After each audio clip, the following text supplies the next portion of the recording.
Feliz y bendecido día, aprendiendo un curso de milagros. El secreto de la verdadera oración es olvidarte de las cosas que crees necesitar. Pedir algo específico es igual que ver el pecado primero y luego perdonarlo. Del mismo modo, al orar pasas por alto tus necesidades específicas, tal como las ves, y las dejas en manos de Dios. Ahí se convierten en los regalos que le haces, pues le dicen que no antepondrás otros dioses a Él, ni que quieres otro amor que el suyo. Este libro es un comienzo, no un final. Del prefacio que postula, párrafo 9. La percepción es una función del cuerpo y por lo tanto supone una limitación de la conciencia. La percepción ve a través de los ojos del cuerpo y oye a través de sus oídos. Produce las limitadas reacciones que éste tiene. El cuerpo aparenta ser, en gran medida, automotivado e independiente, mas en realidad solo responde a las intenciones de la mente. Si la mente lo utiliza para atacar, sea de la forma que sea, el cuerpo se convierte en la víctima de la enfermedad, la vejez y la decrepitud. Si la mente, en cambio, acepta el propósito del Espíritu Santo, el cuerpo se convierte en un medio eficaz de comunicación con otros, invulnerable mientras se le necesite, que luego sencillamente se descarta cuando deja de ser necesario. De por sí, el cuerpo es neutro, como lo es todo en el mundo de la percepción. Utilizarlo para los objetivos del ego o para los del Espíritu Santo depende enteramente de lo que la mente elija. Introducción. Este es un curso de milagros. Es un curso obligatorio. Solo el momento en que decides tomarlo es voluntario. Tener libre albedrío no quiere decir que tú mismo puedas establecer el plan de estudios. Significa únicamente que puedes elegir lo que quieres aprender en cualquier momento dado. Este curso no pretende enseñar el significado del amor, pues eso está más allá de lo que se puede enseñar. Pretende, no obstante, despejar los obstáculos que impiden experimentar la presencia del amor, el cual es tu herencia natural. Lo opuesto al amor es el miedo, pero aquello que todo lo abarca no puede tener opuestos. Este curso puede, por lo tanto, resumirse muy simplemente de la siguiente manera. Nada real puede ser amenazado. Nada irreal existe. En esto radica la paz de Dios. Capítulo 1. El significado de los milagros. Primero, principios de los milagros. Principio 19. Los milagros hacen que las mentes sean una en Dios. Se basan en la cooperación porque la filiación es la suma de todo lo que Dios creó. Los milagros reflejan, por lo tanto, las leyes de la eternidad, no las del tiempo. Capítulo 14. Las enseñanzas en favor de la verdad. 10. La igualdad de los milagros. Cuando ninguna percepción se interponga entre Dios y sus creaciones, o entre sus hijos y las suyas, el conocimiento de la creación no podrá sino continuar eternamente. Los reflejos que aceptas en el espejo de tu mente mientras estás en el tiempo, o bien te acercan a la eternidad, o bien te alejan de ella. Pero la eternidad en sí está más allá del tiempo. Salte del tiempo y con la ayuda del reflejo de la eternidad en ti, extiéndete y tócala. Y pasarás del tiempo a la santidad tan inevitablemente como el reflejo de la santidad exhorta a todos a dejar a un lado la culpabilidad. Sé un reflejo de la paz del cielo aquí y lleva este mundo al cielo, pues el reflejo de la verdad atrae a todo el mundo a esta, y a medida que todos entran en ella, dejan atrás todos los reflejos. En el cielo la realidad no se refleja, sino que se comparte. Al compartir su reflejo aquí, su verdad se vuelve la única percepción que el Hijo de Dios acepta. De este modo, aflora en él el recuerdo de su Padre, y a partir de ese momento nada más puede satisfacerle, excepto su propia realidad. Vosotros en la tierra no tenéis idea de lo que significa no tener límites, pues el mundo en el que aparentemente vivís es un mundo de límites. No es cierto que en este mundo pueda ocurrir algo que no conlleve grados de dificultad. El milagro, por lo tanto, tiene una función única, y lo inspira un maestro único que trae las leyes de otro mundo a este. Obrar milagros es lo único que puedes hacer que trasciende la idea de grados de dificultad, pues los milagros no están basados en diferencias, sino en igualdad. Los milagros no compiten entre sí, y el número de milagros que puedes obrar es ilimitado. Pueden ser legión y a la vez simultáneos. Esto no es difícil de entender una vez que concibes que son posibles. Lo que más cuesta entender es que la falta de grados de dificultad que caracteriza al milagro es algo que tiene que proceder de otra parte y no de aquí. Desde el punto de vista del mundo, eso es imposible. Tal vez te hayas dado cuenta de que tus pensamientos no compiten entre sí y de que, aunque estén en conflicto entre sí, pueden ocurrir simultáneamente y con gran profusión. Puedes ciertamente estar tan acostumbrado a eso que ya apenas te sorprenda. No obstante, estás acostumbrado también a clasificar algunos de tus pensamientos como más importantes o mejores que otros, como más sabios, productivos o valiosos. Esto es cierto con respecto a los pensamientos que se les ocurren a los que creen vivir separados, pues algunos pensamientos son reflejos del cielo, mientras que otros los suscita el ego, el cual tan solo aparenta pensar. El resultado de todo esto es un patrón zigzagueante y variable que nunca descansa y jamás se detiene. Se mueve incesantemente por todo el espejo de tu mente y los reflejos del cielo aparecen fugazmente para luego desvanecerse a medida que la obscuridad los envuelve. Allí donde había luz, la obscuridad la elimina en un instante, dando lugar a que patrones que alternan entre la luz y la obscuridad atraviesen tu mente sin tregua. La poca cordura que aún te queda permanece ahí gracias a un sentido de orden que tú mismo estableces.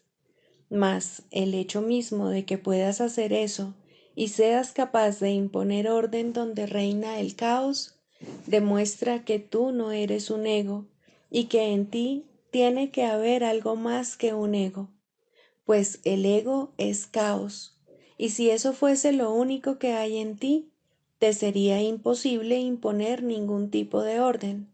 No obstante, aunque el orden que le impones a tu mente limita al ego, también te limita a ti. Ordenar es juzgar y clasificar por medio de juicios. Por lo tanto, es una función que le corresponde al Espíritu Santo, no a ti. Te parecerá difícil aprender que no tienes ninguna base para poner orden en tus pensamientos.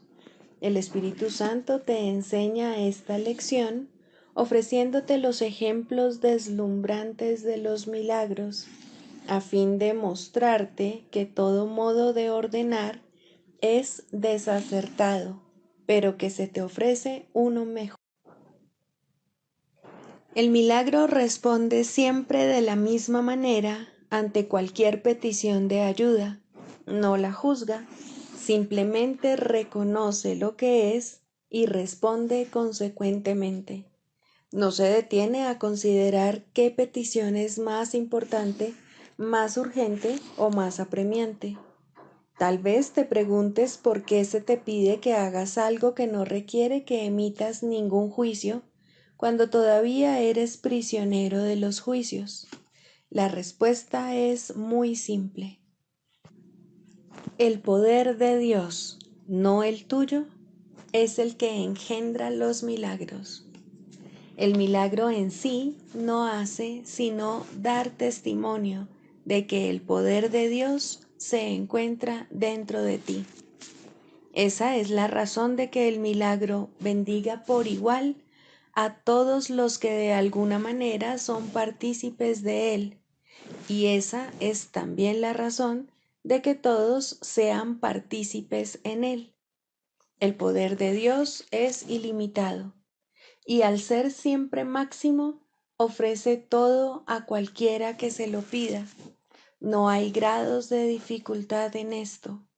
A una petición de ayuda se le presta ayuda.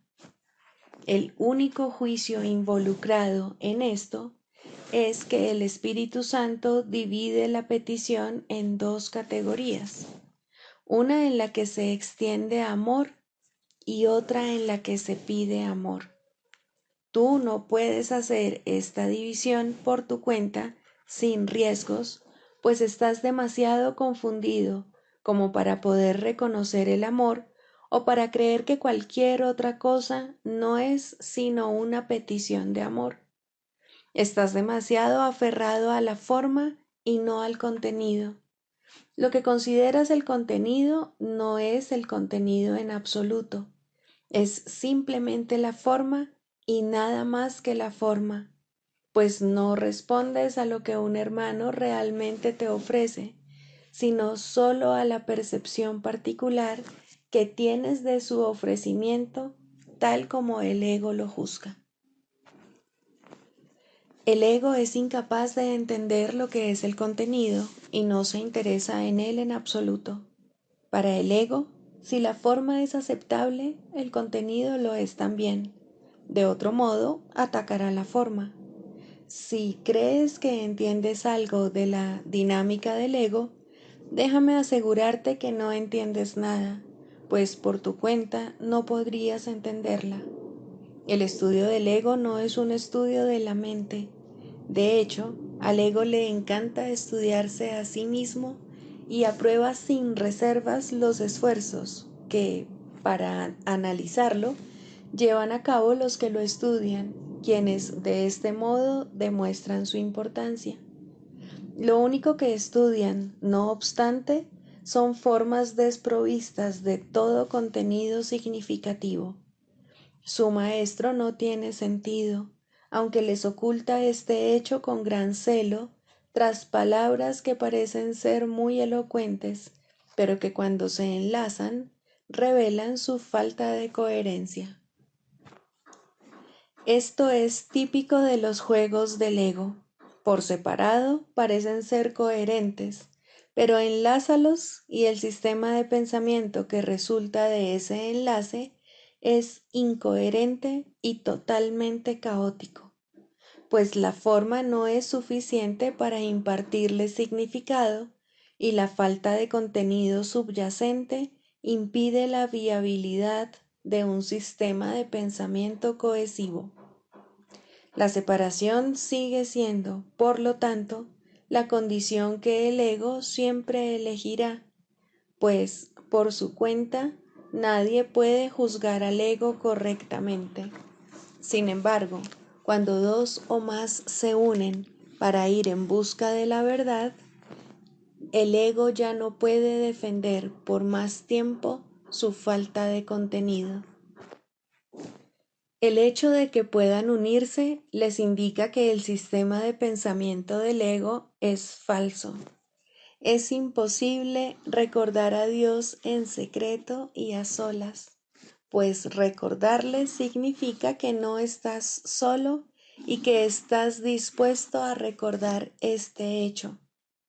No pienses acerca de ti, pues ninguno de los pensamientos que albergas es tuyo únicamente. Si quieres recordar a tu Padre, deja que el Espíritu Santo ponga orden en tus pensamientos y te dé la única respuesta con la que Él responde. Todo el mundo anda en busca de amor, al igual que tú, pero no pueden saberlo a menos que se unan a ti en esa búsqueda. Si emprendéis la búsqueda juntos, la luz que os acompañará será tan poderosa que impartirá significado a todo lo que veáis. La jornada que se hace en solitario está destinada al fracaso porque ha excluido lo que quiere encontrar. De la misma manera en que Dios se comunica con el Espíritu Santo en ti, de igual modo el Espíritu Santo te traduce su comunicación a través de ti para que puedas entenderla. Ninguna comunicación de Dios es secreta, pues todo lo que es suyo está al descubierto y es completamente accesible a todos, puesto que es para todos. Nada puede vivir en secreto y lo que tú consideras ocultarle al Espíritu Santo no existe. Ninguna interpretación que hagas de un hermano tiene sentido. Deja que el Espíritu Santo te muestre a tu hermano y te enseñe tanto su amor como sus peticiones de amor. Ni tu mente ni la de tu hermano albergan otros órdenes de pensamiento que no sean estos dos. El milagro es el reconocimiento de que esto es verdad. Allí donde hay amor, tu hermano no puede sino ofrecértelo por razón de lo que el amor es.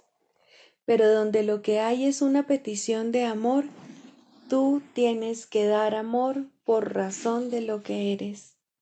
Dije antes que este curso te enseñará a recordar lo que eres y te restituirá tu identidad. Ya hemos aprendido que se trata de una identidad que compartes. El milagro se convierte en el medio a través del cual la compartes. Reconocerás tu identidad al ofrecerla donde quiera que ésta no se reconoce. Y Dios mismo, quien ha dispuesto estar con su Hijo eternamente, bendecirá cada acto de reconocimiento de su Hijo con todo el amor que le profesa. El poder de todo su amor está presente en todos los milagros que le ofrezcas a su Hijo. ¿Cómo podría ser, entonces, que hubiese grados de dificultad en los milagros? Libro de ejercicios, lección 31. No soy víctima del mundo que veo. La idea de hoy es la introducción a tu declaración de emancipación. Una vez más, la idea debe aplicarse tanto al mundo que ves fuera de ti como al que ves dentro. Al aplicar la idea de hoy, lo haremos de una manera que se utilizará cada vez más, con ciertas modificaciones que ya se irán indicando. En general, esta manera de practicar comprende dos aspectos. Uno en el que aplicas la idea de manera más prolongada y otro en el que haces frecuentes aplicaciones de la idea en el transcurso del día. La idea de hoy requiere 2 sesiones de práctica más largas que de costumbre, una por la mañana y otra por la noche. Se recomiendan de 3 a 5 minutos para cada una de ellas. Durante ese intervalo, mira lentamente a tu alrededor mientras repites la idea 2 o 3 veces. Luego cierra los ojos y aplica la idea a tu mundo interno. Te liberarás de ambos al mismo tiempo, pues el interno es la causa del externo. Mientras exploras tu mundo interno, permite simplemente que cualquier pensamiento que cruce tu mente llegue hasta tu conciencia. Obsérvalo por un instante y luego reemplázalo con el siguiente. Trata de no establecer ninguna jerarquía entre ellos. Observa su ir y venir tan desapasionadamente como puedas. No te detengas en ninguno en particular, sino trata de mantener un ritmo uniforme y calmado, sin ningún marcado interés por tu parte, mientras estés sentado observando tus pensamientos serenamente. Repite la idea de hoy en tu interior tan a menudo como quieras, mas sin ninguna sensación de premura. Repítela además tan frecuentemente como puedas en el transcurso del día. Recuerda que al hacerlo estás haciendo una declaración de independencia en nombre de tu propia libertad, y en tu libertad radica la libertad del mundo. La idea de hoy es también especialmente útil como respuesta a cualquier tipo de tentación que pueda presentarse. Es una declaración de que no vas a sucumbir a ella, aprisionándote así a ti mismo. Del Manual para el Maestro, pregunta 4. ¿Cuáles son las características de los maestros de Dios? 1. Confianza. He aquí la base sobre la que descansa su capacidad para llevar a cabo su función. La percepción es el resultado de lo que se ha aprendido. De hecho, la percepción es lo que se ha aprendido, ya que causa y efecto nunca se encuentran separados. Los maestros de Dios tienen confianza en el mundo, porque han aprendido que no está regido por las leyes que el mundo inventó. Está regido por un poder que se encuentra en ellos, pero que no es de ellos. Este poder es el que mantiene todas las cosas a salvo. Mediante este poder, los maestros de Dios contemplan un mundo perdonado. Una vez que hemos experimentado ese poder, es imposible volver a confiar en nuestra insignificante fuerza propia. ¿Quién trataría de volar con las minúsculas alas de un gorrión cuando se le ha dado el formidable poder de un águila? ¿Y quién pondría su fe en las miserables ofrendas del ego cuando los dones de Dios se encuentran desplegados ante él? ¿Qué induce a los maestros de Dios a efectuar este cambio? A. Desarrollo de la confianza. En primer lugar, tienen que pasar por lo que podría calificarse como un periodo de deshacimiento. Ello no tiene por qué ser doloroso, aunque normalmente lo es. Durante este periodo parece como si nos estuviesen quitando las cosas y raramente se comprende, en un principio, que estamos simplemente reconociendo su falta de valor. ¿De qué otro modo se iba a poder percibir lo que no tiene valor, a no ser que el perceptor estuviese en una posición desde la que no puede sino ver las cosas de otra manera? Aún no ha llegado al punto en el que puede efectuar el cambio interno totalmente. Por ello, el plan a veces requiere que se efectúen cambios en lo que parecen ser las circunstancias externas. Estos cambios son siempre beneficiosos. Una vez que el Maestro de Dios ha aprendido esto, pasa a la segunda fase. Ahora el Maestro de Dios tiene que pasar por un periodo de selección. Este periodo es siempre bastante difícil, pues al haber aprendido que los cambios que se producen en su vida son siempre beneficiosos, tiene entonces que tomar todas sus decisiones sobre la base de si contribuyen a que el beneficio sea mayor o menor. Descubrirá que muchas cosas, si no la mayoría de las que antes valoraba, tan solo obstruyen su capacidad para transferir lo que ha aprendido a las nuevas situaciones que se le presentan. Puesto que ha valorado lo que en verdad no vale nada, no generalizará la lección por temor a lo que cree que puede perder o deba sacrificar. Se necesita haber aprendido mucho para poder llegar a entender que todas las cosas, acontecimientos, encuentros y circunstancias son provechosos. Solo en la medida en que son provechosos, deberá concedérseles algún grado de realidad en este mundo de ilusiones. La palabra valor no puede aplicarse a nada más. La tercera fase por la que el Maestro de Dios tiene que pasar podría llamarse periodo de renuncia. Si se interpreta esto como una renuncia a lo que es deseable, se generará un enorme conflicto. Son pocos los maestros de Dios que se escapan completamente de esta zozobra.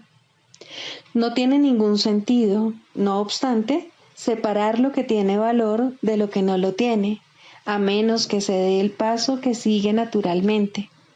Por lo tanto, el periodo de transición tiene que ser un periodo en el que el Maestro de Dios se siente obligado a sacrificar sus propios intereses en aras de la verdad. Todavía no se ha dado cuenta de cuán absolutamente imposible sería una exigencia así. Esto solo lo puede aprender a medida que renuncia realmente a lo que no tiene valor. Mediante esa renuncia, aprende que donde esperaba aflicción, encuentra en su lugar una feliz despreocupación. Donde pensaba que se le pedía algo, se encuentra agraciado con un regalo. Ahora llega un periodo de asentamiento. Es este un periodo de reposo en el que el Maestro de Dios descansa razonablemente en paz por un tiempo. Ahora consolida su aprendizaje. Ahora comienza a ver el valor de transferir lo que ha aprendido de unas situaciones a otras. El potencial de lo que ha aprendido es literalmente asombroso, y el Maestro de Dios ha llegado a un punto en su progreso desde el que puede ver que en dicho aprendizaje radica su escape. Renuncia a lo que no quieres y quédate con lo que sí quieres. Qué simple es lo obvio y qué fácil. El Maestro de Dios necesita este periodo de respiro. Todavía no ha llegado tan lejos como cree, mas cuando está listo para seguir adelante, marcharán a su lado compañeros poderosos. Ahora descansa por un rato y los convoca antes de proseguir. A partir de ahí, ya no seguirá adelante solo. La siguiente fase es ciertamente un periodo de inestabilidad.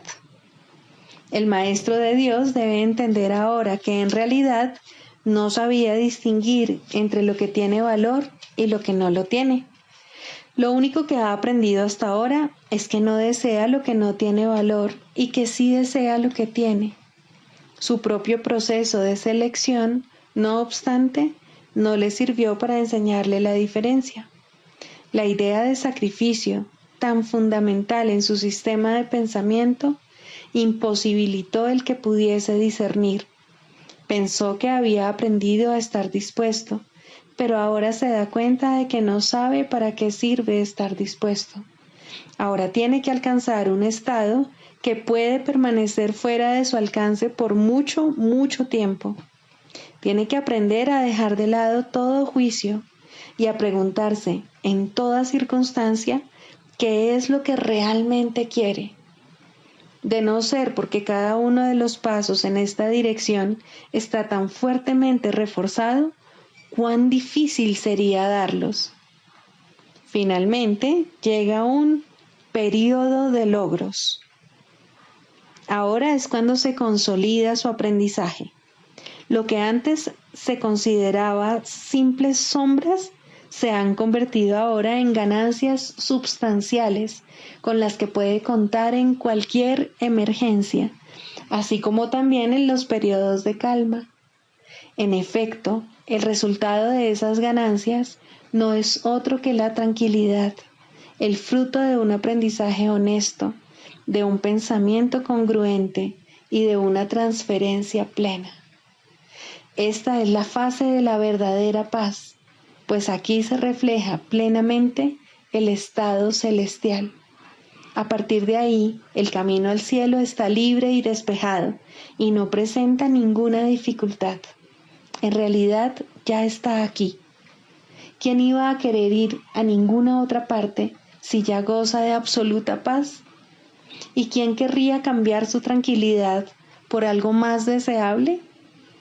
¿Qué podría ser más deseable?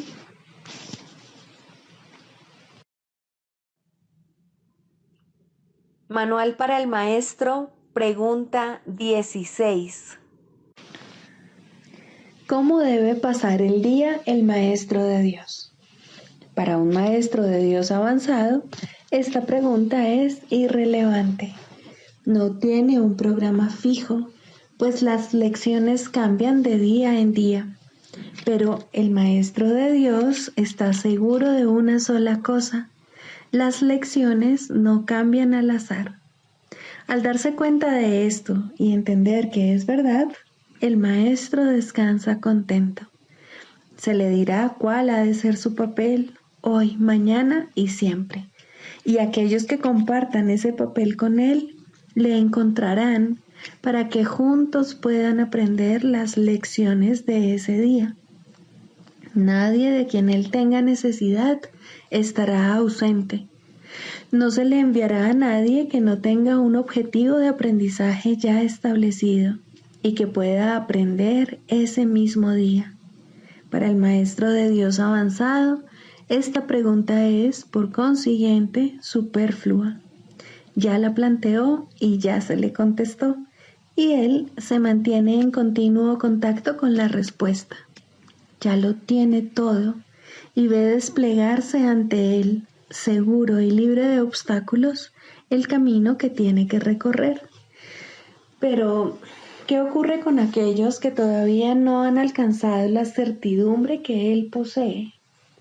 Esos aún no están listos para una falta de estructura así. ¿Qué es lo que tienen que hacer para aprender a entregarle el día a Dios? Hay algunas reglas generales a seguir, aunque cada cual debe usarlas a su manera como mejor pueda. Las rutinas como tales son peligrosas porque se pueden convertir fácilmente en dioses por derecho propio y amenazar los mismos objetivos para los que fueron establecidas. Se puede decir, por lo tanto, que en términos generales es mejor comenzar el día bien. Siempre es posible, no obstante, comenzar de nuevo si no se comenzó debidamente. Con todo, es obviamente ventajoso comenzarlo bien y de esa manera ahorrar tiempo. En un principio es aconsejable pensar en función del tiempo, aunque este no es de ningún modo el criterio esencial Probablemente es el más fácil de observar al principio. Inicialmente se hace hincapié en ahorrar tiempo, que si bien sigue siendo importante a lo largo de todo el proceso de aprendizaje, se recalcará cada vez menos. De entrada, podemos decir con seguridad que el tiempo que se dedica a comenzar bien el día ciertamente ahorra tiempo. ¿Cuánto tiempo debe emplearse en ello? Eso depende del mismo Maestro de Dios, quien no puede adjudicarse a sí mismo ese título hasta que haya completado el libro de ejercicios, ya que estamos aprendiendo dentro del marco de este curso. Después de haber finalizado las sesiones de práctica más estructuradas contenidas en el libro de ejercicios, la necesidad individual será el factor determinante. Este curso es siempre práctico.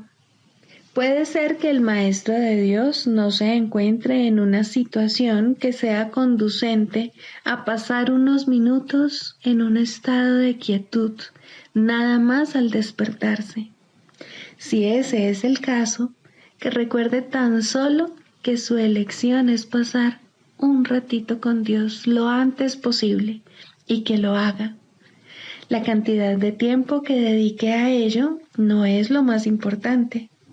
Uno puede fácilmente pasarse 1 hora sentado, inmóvil, con los ojos cerrados y no lograr nada.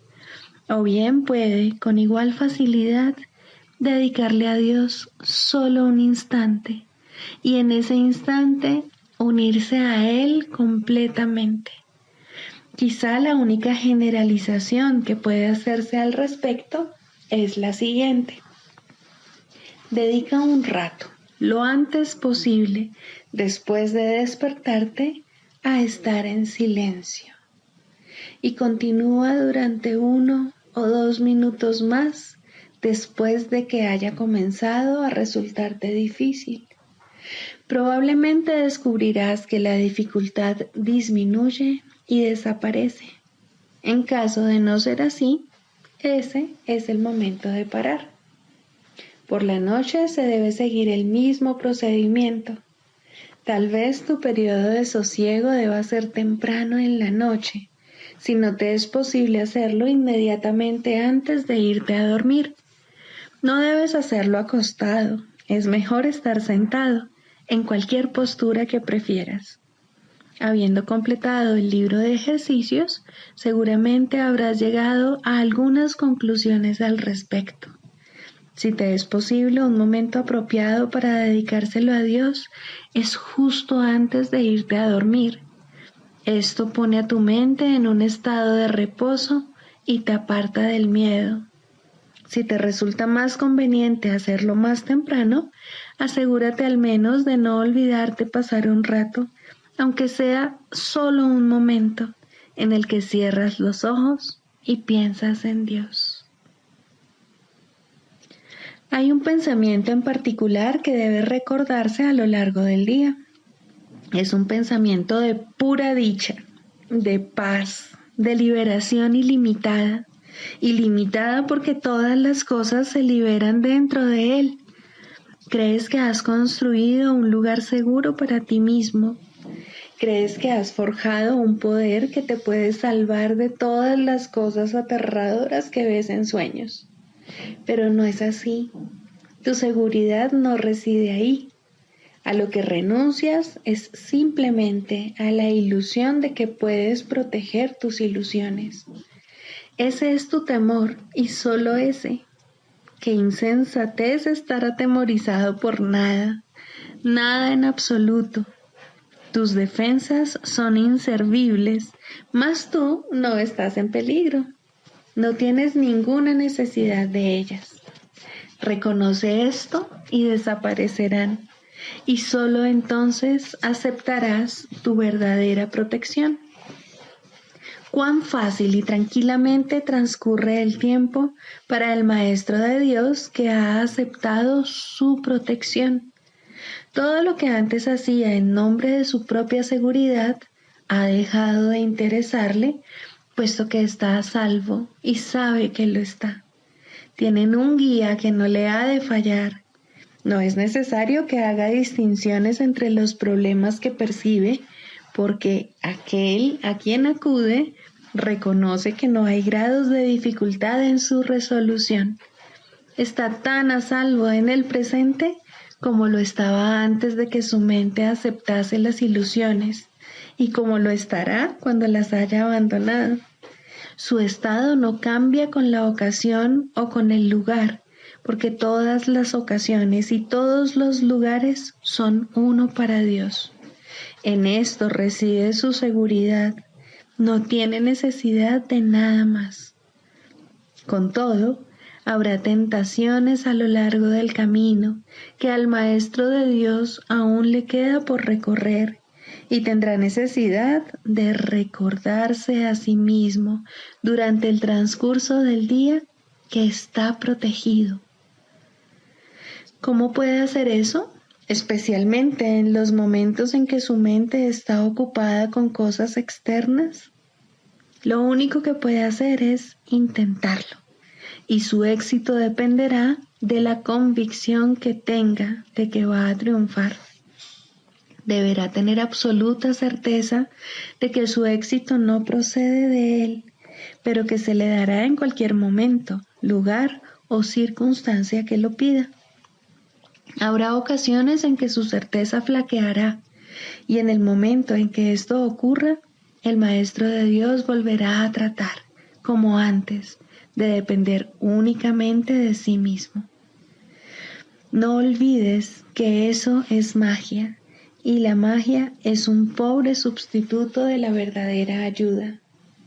No es suficientemente buena para el Maestro de Dios, porque no es suficientemente buena para el Hijo de Dios.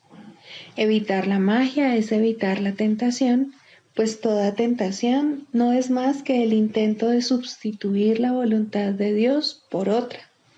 Estos intentos pueden parecer ciertamente aterradores, pero son simplemente patéticos. No pueden tener efectos, ya sean buenos o malos, sanadores o destructivos, tranquilizadores o aterradores, gratificantes o que exijan sacrificio. Cuando el Maestro de Dios reconozca que la magia simplemente no es nada, habrá alcanzado el estado más avanzado. Todas las lecciones intermedias no hacen sino conducirle a este estado y facilitar el que este objetivo esté más cerca de reconocerse, pues cualquier tipo de magia, sea cual sea su forma, es simplemente impotente. Su impotencia explica por qué es tan fácil escaparse de ella. Es imposible que lo que no tiene efectos pueda aterrorizar. No hay nada que pueda sustituir a la voluntad de Dios. Dicho llanamente, a este hecho es al que el Maestro de Dios dedica su día. Cualquier otro sustituto que acepte como real tan solo puede engañarle, mas está a salvo de cualquier engaño si así lo decide. Quizá necesite recordar: Dios está conmigo, no puedo ser engañado. Quizá prefiera usar otras palabras, o solo una, o ninguna. En cualquier caso, debe abandonar toda tentación de aceptar la magia como algo verdadero y reconocer que no solo no es aterradora, ni pecaminosa, ni peligrosa, sino que simplemente no significa nada. Al estar arraigada en el sacrificio y la separación, que no son más que dos aspectos de un mismo error, el Maestro de Dios elige simplemente renunciar a todo lo que nunca tuvo, y a cambio de ese sacrificio, entre comillas, se le restaura el cielo en su conciencia. ¿No te gustaría un intercambio así? El mundo lo haría gustosamente si supiera que se puede hacer. Los maestros de Dios son los que deben enseñarle que sí se puede, y por lo tanto, su función es asegurarse de que ellos mismos lo hayan aprendido. No hay otro riesgo durante el día, excepto el de poner tu confianza en la magia, pues solo eso conduce al dolor. No hay más voluntad que la de Dios. Sus maestros saben que esto es así y han aprendido que todo lo demás es magia. Lo que mantiene viva la creencia en la magia es la ilusión simplista de que la magia da resultado. Los maestros de Dios deben aprender a detectar las diversas formas de magia a lo largo de todo su entrenamiento, cada día y cada hora, e incluso cada minuto y cada segundo, y a percibir el hecho de que no significan nada. Cuando se las deja de temer, desaparecen, y así se vuelve a abrir la puerta del cielo, y su luz puede volver a irradiar sobre la mente que se encuentra en paz. Manual para el maestro. Clarificación de términos. 6. El Espíritu Santo. Jesús es la manifestación del Espíritu Santo, a quien él invocó para que descendiese sobre la tierra después de su ascensión al cielo, es decir, después de haberse identificado completamente con el Cristo, el Hijo de Dios tal como él lo creó. Al ser el Espíritu Santo una creación del único Creador, y al crear junto con él y a su semejanza o espíritu, es eterno y nunca ha cambiado.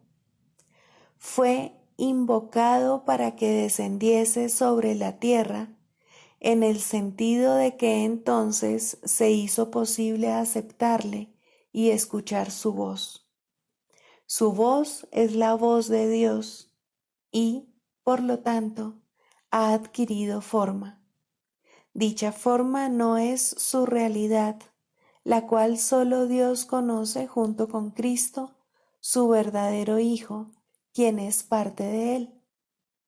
Al Espíritu Santo se le describe a lo largo del curso como aquel que nos ofrece la respuesta a la separación y nos trae el plan de la expiación, al asignarnos el papel especial que nos corresponde desempeñar en dicho plan y mostrarnos exactamente en qué consiste. Él ha designado a Jesús como el líder para llevar a cabo su plan, ya que Jesús fue el primero en desempeñar perfectamente su papel. Se le ha dado pleno poder en el cielo y en la tierra, y lo compartirá contigo cuando tú hayas desempeñado el tuyo. El principio de la expiación le fue dado al Espíritu Santo mucho antes de que Jesús lo pusiese en marcha.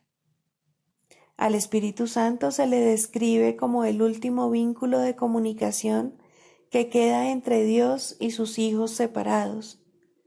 A fin de llevar a cabo esta función especial, Él ha asumido una doble función. Goza de conocimiento porque es parte de Dios, percibe porque fue enviado para salvar a la humanidad. Él es el gran principio corrector, el portador de la verdadera percepción, el poder intrínseco de la visión de Cristo. Él es la luz en la que se percibe el mundo perdonado, en el que solamente puede verse la faz de Cristo. Él nunca se olvida del Creador ni de su creación.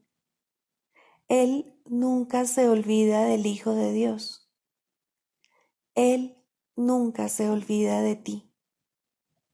Te brinda el amor de tu Padre en un eterno resplandor que nunca será extinguido, porque Dios mismo lo depositó ahí. El Espíritu Santo mora en la parte de tu mente, que es parte de la mente de Cristo. Él representa a tu ser y a tu Creador, quienes son uno.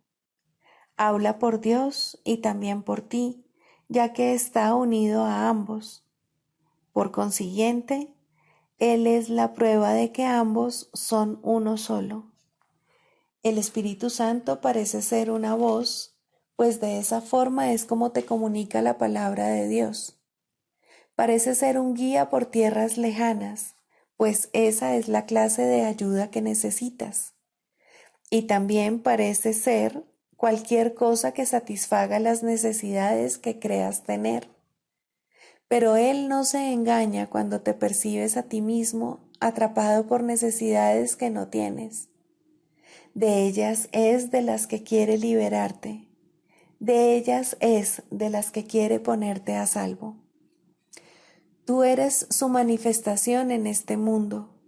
Tu hermano te invoca para que seas su voz junto con él. Por sí solo no puede ser el ayudante del Hijo de Dios, pues por sí solo no tiene ninguna función.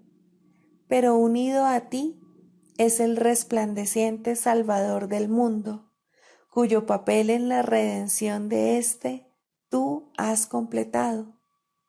Él te da las gracias a ti y a tu hermano, pues te elevaste con él cuando él empezó a salvar al mundo, y estarás con él cuando el tiempo haya cesado y ya no quede ni rastro de los sueños de rencor en los que bailabas al compás de la exangüe música de la muerte, pues en su lugar se oirá el himno a Dios por unos momentos más. Y luego ya no se oirá más la voz, ya que no volverá a adoptar ninguna forma, sino que retornará a la eterna amorfía de Dios. Sexto, ¿cómo se define la sanación? El proceso de la psicoterapia, pues, se puede definir simplemente como perdón, pues no hay sanación que pueda ser otra cosa. Los que no perdonan están enfermos, pues creen que ellos no han sido perdonados.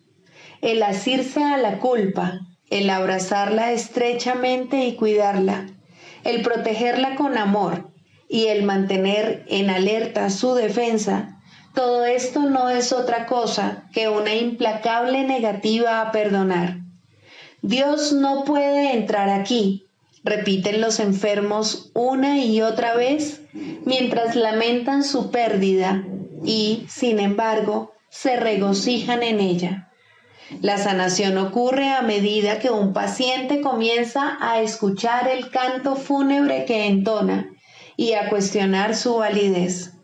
Hasta que no lo escuche, no puede entender que es él quien se lo canta a sí mismo. Escucharlo es el primer paso en la recuperación. Cuestionarlo tiene que convertirse entonces en su elección. Hay una tendencia, y muy fuerte, a escuchar este canto de muerte solo un instante para luego descartarlo sin haberlo corregido. Estas conciencias fugaces representan las muchas oportunidades que se nos dan literalmente para cambiar de melodía. En vez de esta, puede escucharse el sonido de la sanación, pero primero debe surgir voluntad de cuestionar la verdad del canto de la condenación.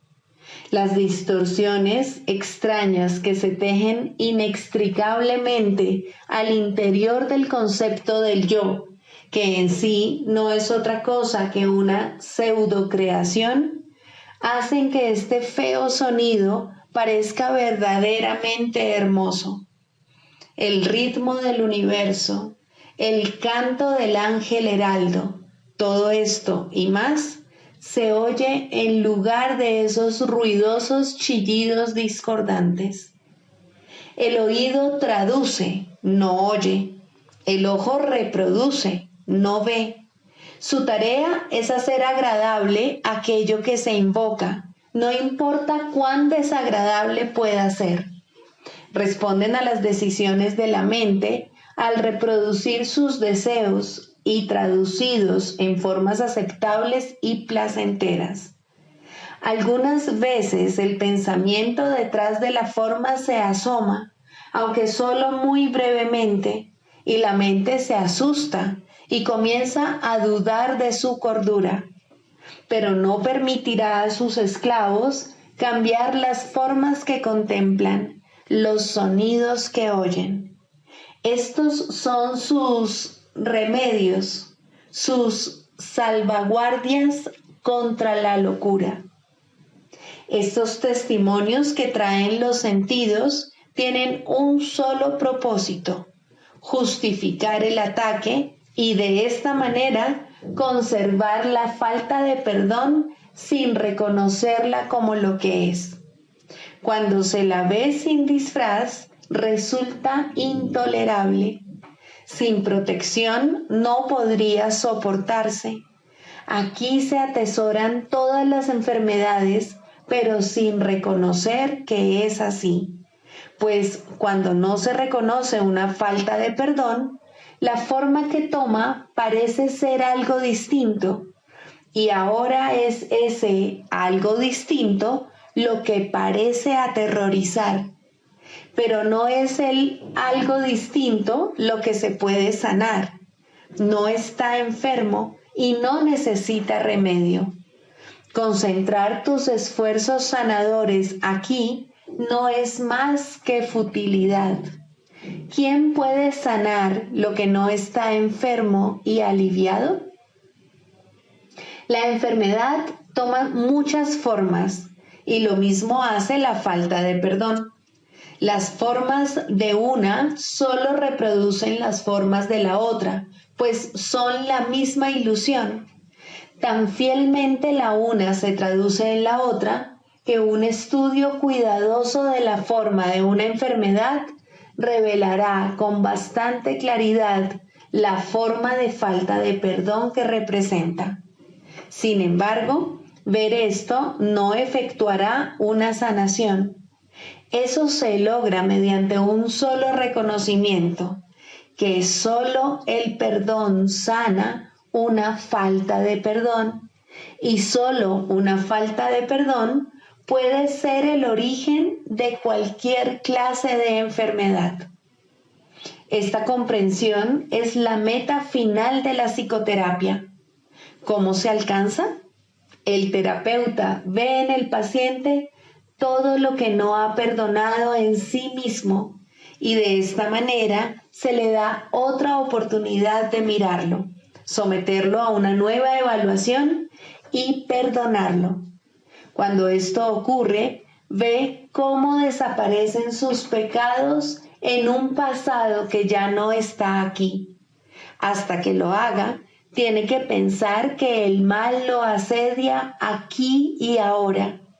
El paciente es la pantalla para la proyección de sus pecados, lo cual hace posible que se deshaga de ellos. Pero si llega a retener una mancha de pecado en lo que mira, su liberación es parcial y no será segura. Nadie se cura solo. Este es el alegre canto que la salvación entona a todo el que oye su voz. Esta afirmación no puede ser recordada con demasiada frecuencia por todos los que se vean a sí mismos como terapeutas. Sus pacientes solo se pueden ver como portadores de perdón, pues son ellos quienes vienen a demostrar su impecabilidad ante ojos que aún creen que el pecado se encuentra ahí para que lo vean. Pero la prueba de la impecabilidad, vista en el paciente y aceptada en el terapeuta, le ofrece a la mente de ambos un pacto en el cual se encuentran y unen y son uno. El canto de la oración. 3. La curación. Introducción. La oración tiene ayudantes y testigos que hacen más llevadero y seguro el empinado ascenso, aliviando el dolor causado por el miedo y ofreciendo consuelo y promesas de esperanza. Testigo del perdón y ayudante en la oración, dadora de la certeza de que finalmente alcanzarás la meta, eso es la curación. Su importancia no debe enfatizarse demasiado, pues la curación es una señal o símbolo de la fuerza del perdón y tan solo un efecto o sombra de un cambio de parecer con respecto a la meta de la oración.